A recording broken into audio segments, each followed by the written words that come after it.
मानी बात रउआ कोरी नहीं घाट ए राजा दौड़ा लेके चली साथे हमारा घाट ए राजा मानी बात रउआ कोरी नहीं घाट ए राजा दौड़ा लेके चली साथे हमारा घाट ए राजा बोलो बोलो छठी मैया की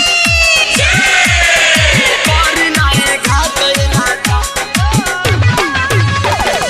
डीजे ब्रजेश चकिया डीजे ब्रजेश चकिया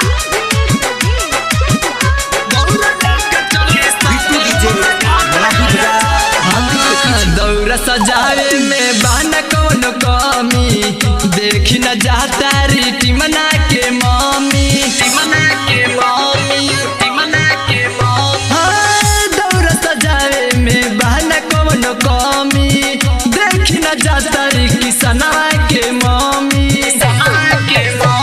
आ रंजन के पापा खोले के द्वार बाड़ खड़ा ए राजा रंजन के पापा खोले के द्वार बाड़ खड़ा ए राजा अमानी बात न कोहरी घाट अमानी बात रउआ कोरी नहीं घाट ए राजा दौड़ा लेके चली साथे हमारा घाट ए राजा मानी बात रउआ कोरी नहीं घाट ए राजा दौड़ा लेके चली साथे हमारा घाट ए राजा डीजे ब्रजेश चकिया डीजे ब्रजेश चकिया बिट्टू डीजे मलाही बाजार मंदिर के पीछे। हाँ राइटर चंद किशोर जाता रे घाटे देखी न दौड़ा लेके अपना माथे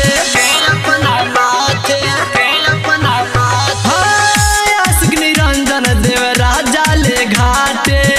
देखी न बीके विशाल जी के साथे आ शशि दीवाना रंजन सैया मानली न बात ए राजा हाँ, शशि दीवाना रंजन सैया मानली न बात ए राजा अमानी बात न कोहरी घाट अमानी बात रउआ कोरी नहीं घाट ए राजा दौड़ा लेके चली साथे हमारा